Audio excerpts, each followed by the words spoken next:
Me and my sisters didn't get along, and I could never understand why. They bullied me, tormented me for a long time as a kid. They would dress me up like a girl, telling me that I should have been a female so that I could fit in because nobody wants a brother. They would tell me hateful things because I love to eat. They hurt, they teased, they ridiculed. It was terrifying.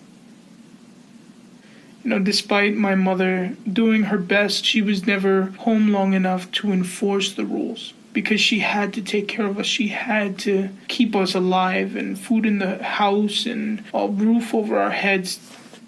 As the teenage years came to roll around, the once verbal teasing and emotional trauma ended up turning into violence.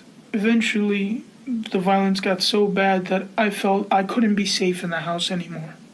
My mom felt the same way. And she sent me to live with my uncle because there was nowhere else I could go.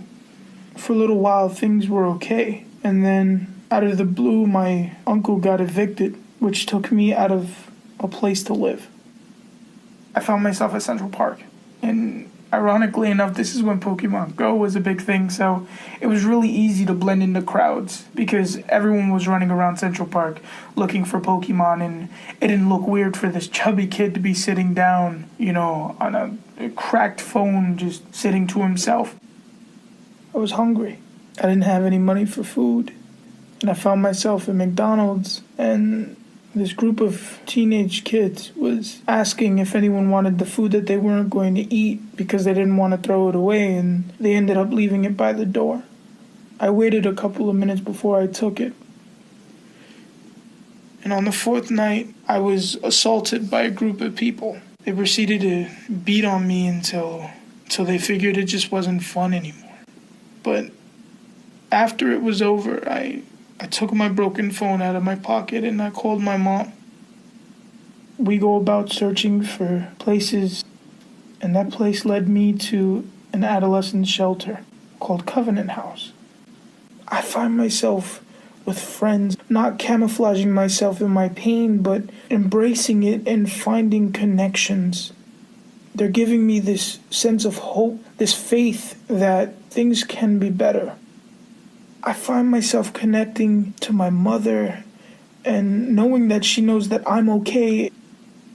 I found my redemption in Covenant House, and I'm hoping that while I was here, that people have found redemption in me too.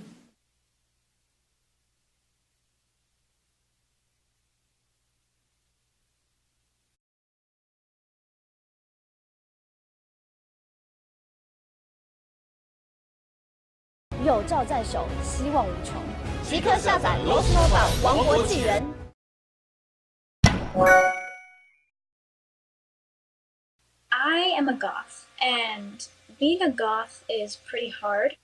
I get so many remarks every day like, hey, Wednesday Addams, where's your brother? Or, hey, Morticia, where's Gomez? Or, hey, Halloween ended. I remember two incidences that really got underneath my skin. So the first instance was back last winter, and I was walking to Walgreens, and I approached the parking lot, and this little boy is just staring at me, like, pretty awkward and pretty uncomfortable, so I decided just to smile and wave, He, whirled his head around and looked up to his mom and goes, Mommy, that girl looks dead. Should we help her? Should we help her? And at first the mom was just kind of confused, and then she turned to me and just let out this giant dramatic gasp and then covered her child's eyes and goes, Honey, don't look, she'll curse you. And then she just glared at me and started calling me a witch. And so I just ignored her, and I'm like, okay, crazy lady, just gotta go get my cough drops and I'll be done with her. And then when I came back out, she was still there and she was still chanting witch underneath her breath. And then I noticed that she had the charmed necklace around her neck, and I just kind of chuckled. She's like, what's so funny?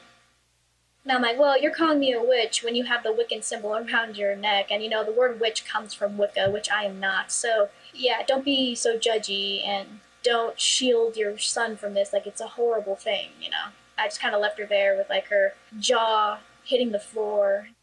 The second instance really bothered me. I was ringing up my stuff at the self-checkout, and this guy's just staring at me. And I could tell that he was very religious, so I got my receipt, I got my change, my items, and I left. He follows me, grabs me by my shoulders, whirls me around, and goes, "Child, there is more to this life than worshipping the devil. Please don't shroud yourself in darkness." I mean, the guy acted like I was going to be forever cursed in the pit of hell, but I just kind of snapped. And I was like, you know what? It's Bible thumpers like you that depict gods as satanic and evil, okay? I'm not sacrificing children. I'm not slitting people's throats. I'm not drinking goat's blood and running naked in the woods, okay? It's a fashion choice, not a religious thing. Can you please pull your head out of your butt and realize that? And FYI, sir, I grew up in a Christian household and I live behind 2 churches, alright? So don't tell me I'm satanic before you get to know me. So, there. And then I left. And the look on the guy's face, I will never forget it. It was a mixture of like, holy crud, she's right, and oh my lord, what did I just do? You know, so what? I'm goth. It's just my decision what I wear and how I look like. I'm me, and I wouldn't want to be anyone else but me.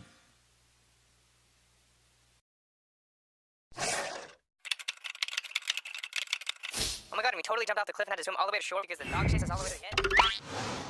Oh.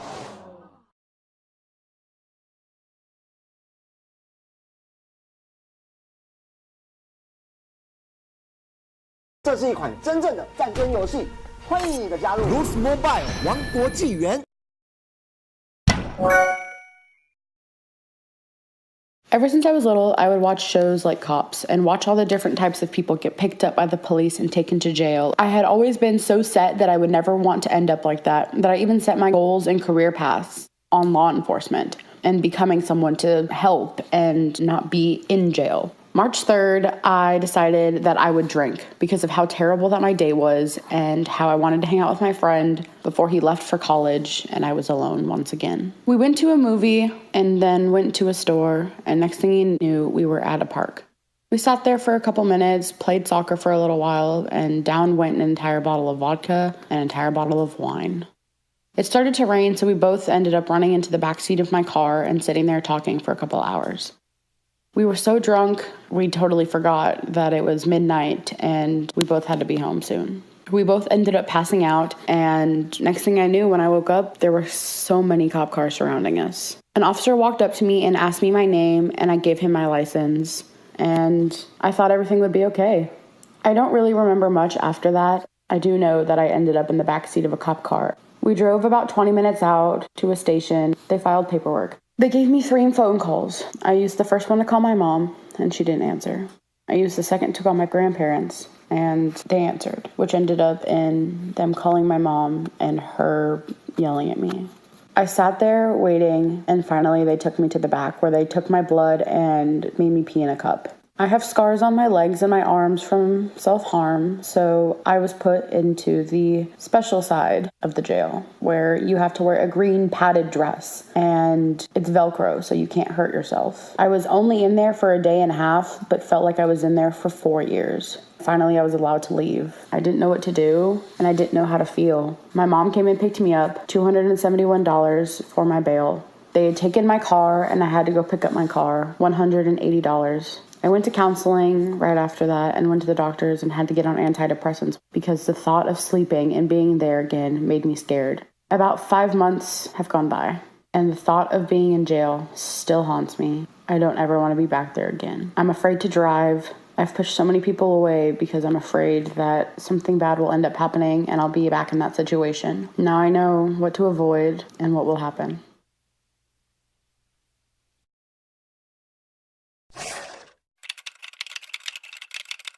Oh my god, and we totally jumped off the cliff and had to swim all the way to shore because the dog chased us all the way to the end. Oh.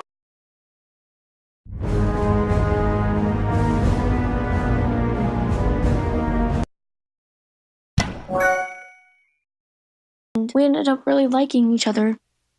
For the first few months, everything was okay. We were in our honeymoon phase, and I really thought that I was in love with him. I slowly started to realize that he wouldn't let me do anything. He wouldn't let me go out with my friends. He wouldn't let me text someone that I knew and had been friends with.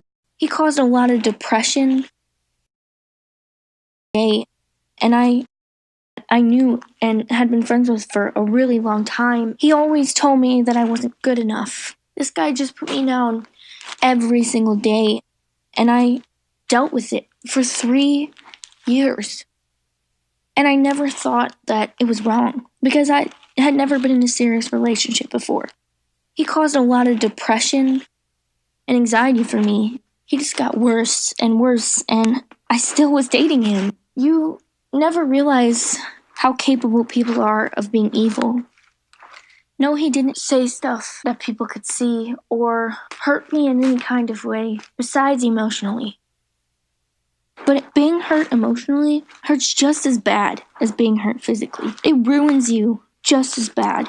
To this day, everything he said to me is stuck in the back of my head. But then I think, who was he? He was an awful person. And the things he said to me weren't true.